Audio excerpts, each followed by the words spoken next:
New Orleans. After pushing through the last reps of an on-court drill, Jaren Jackson Jr. grabbed a basketball and jogged toward the half-court line at Washington's Capital One Arena. On his first attempt, Jackson heaved the ball high into the air, slumped his shoulders and watched as it fell swiftly through the net nearly 50 feet away. Swish. Memphis, Tennessee, May 1. Jaren Jackson Jr. number 13 of the Memphis Grizzlies shoots a three-point basket during the game against the Golden State Warriors during Game 1 of the 2022 NBA Playoffs Western Conference Semifinals on May 1, 2022 at FedEx Forum in Memphis, Tennessee. Photo by Noah Graham, NBA via Getty Images. It was the perfect punctuation to a perspiration-drenched workout. It was also the latest encouraging evidence that the Grizzlies' star big man is approaching the point of return. After emphatically nailing the last shot of his most recent public workout, the only question remaining is when will Jackson get his first shot to return to the Grizzlies lineup this season. From many indications, it seems imminent. The Grizzlies' All-NBA defensive team forward could make his season debut as early as Tuesday's marquee matchup in New Orleans against the Pelicans. Jackson is officially listed as questionable for Tuesday's game, an upgrade from Sunday's designation as doubtful. If he doesn't play against the Pelicans, there's a good chance Jackson would return for Friday's home game against the Thunder. In either case, Jackson sounds as if he's already checked in after completing nearly 6 months of recovery and rehab from foot surgery. "I'm just excited to be back," Jackson said as he entered this opportunistic week. "It was just about taking my time. I'm just ready. All the rest will take care of itself." Memphis, Tennessee, October 9. Jaren Jackson Jr. number 13 of the Memphis Grizzlies smiles during an open practice on October 9, 2022 at FedEx Forum in Memphis, Tennessee. Photo by Nikki Boertman, NBA via Getty Images. The Grizzlies have been both encouraged and impressed by the methodical and incremental progress Jackson has made, specifically since training camp and through the season's first month. Jackson injured his right foot during a summer workout soon after the season ended in May following a loss to eventual NBA champion Golden State in the conference semifinals. Jackson was listed as doubtful on the team's injury report entering Sunday's game, but was placed on the inactive list after his workout ahead of the 102-92 loss to the Wizards. The Grizzlies were also missing All-NBA point guard Ja Morant and dynamic scoring guard Desmond Bane for Sunday's game due to ankle soreness and toe soreness, respectively. Grizzlies coach Taylor Jenkins indicated that neither Morant's nor Bane's ailments were serious, but that the team wanted to be proactive in treating both issues. Morant and Bane form one of the NBA's most prolific and productive backcourt tandems, averaging a combined 53.5 points, 11.8 assists and 10.9 rebounds per game this season.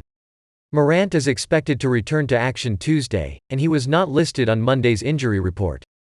Bane, however, remains doubtful. Memphis, Tennessee, May 1. Desmond Bane number 22, Ja Morant number 12 and Dillon Brooks number 24 of the Memphis Grizzlies look on during Game 1 of the 2022 NBA Playoffs Western Conference Semifinals on May 1, 2022 at FedEx Forum in Memphis, Tennessee. Photo by Joe Murphy, NBA via Getty Images. For the first time this season, the Grizzlies appear on the verge of having Morant, Bane and Jackson all available to balance out a roster that had been relying on depth amid a 9-5 start. But first, if you're new to the Memphis Grizzlies news channel, enjoy and subscribe now so you don't miss the latest Grizzlies news, which we're always bringing you firsthand here. Enjoy and like this video, so that YouTube keeps delivering you as the latest Grizzlies news. The prospect of Jackson returning should help stabilize an inconsistent defense that recently drifted toward the bottom third of the league in multiple categories before showing progress. When Jackson is ultimately cleared to go, the plan is to maintain a cautious approach with his initial playing time and to manage his availability and recovery windows against the schedule. "He's had really good workouts all the way through, and he's getting really close," Jenkins said as the Grizzlies opened their 2-game trip that wraps up Tuesday against the Pelicans. "His 5-on-5 practice sessions have been going really well, and it's just been a matter of working with the schedule, finding those opportunities, that level of work, as he ramps up." Jenkins pointed out that there haven't been many normal practice opportunities as the Grizzlies recently faced 2 different stretches of 4 games in a span of 6 nights. The team and training staff have had to get creative to provide Jackson with game-type simulations and the exhaustive conditioning needed to get his body in position for his first NBA game since May. Memphis, Tennessee, May 11.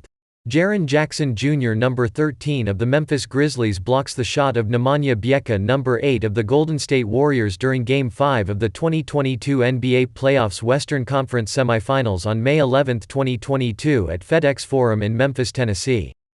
Photo by Garrett Elwood, NBAE via Getty Images. We all know that when Jaren gets back, he's going to help take our team to another level, especially on the defensive end, Grizzlies swingman Dylan Brooks projected. What we have to do is hold it down until he's ready. We know when he's ready, the type of player he is. At nearly 7 feet, with the ability to protect the rim and shoot three-pointers at an elite level, Jackson is a transformative presence on the court. A career year last season saw Jackson set franchise records and led the NBA in total blocks, 177, and blocks per game, 2.27. He played in a career-high 78 games last season and became one of just 4 players in NBA history to be named to the NBA's All-Defensive First Team at age 22 or younger. Jackson's production on both ends, combined with breakout seasons from Morant and Bane, were key in the Grizzlies finishing the season ranked in the NBA's top 5 in offensive and defensive rating. Once Jackson returns, the Grizzlies hope it leads to continuity. Through 14 games, Memphis has used 6 different starting lineups. Second-year forward Santi Aldama, who has shown promise filling in for Jackson, is the lone player to start every game for the Grizzlies this season. Memphis, Tennessee, October 24. Santi Aldama number 7 of the Memphis Grizzlies goes to the basket against Ben Simmons number 10 of the Brooklyn Nets during the game at FedEx Forum on October 24, 2022 in Memphis, Tennessee. Photo by Justin Ford, Getty Images. Jenkins insisted that the approach with Jackson is about long-term stability and success. He's just been phenomenal, Jenkins said. He's doing everything step by step, and there have been no setbacks, no regressions. We want to keep it that way as he gets closer and closer. It's a process Jackson has been through before. Leg and foot injuries have either cut short or delayed the start of 3 of his 5 NBA seasons since Jackson was drafted 4th overall in 2018. Each time, he's returned stronger and with more added to his versatile skill set. After working with the Grizzlies staff on all aspects of his health, Jackson is confident his body and mindset are in tune to quickly regain rhythm with his teammates. It's been great, Jackson said of his journey back to the brink of his season debut. I've been responding exactly like I wanted to in all aspects, and everything has been going perfectly. I can't really ask for anything else. Well, except for the official all clear to make his next shot count on the scoreboard.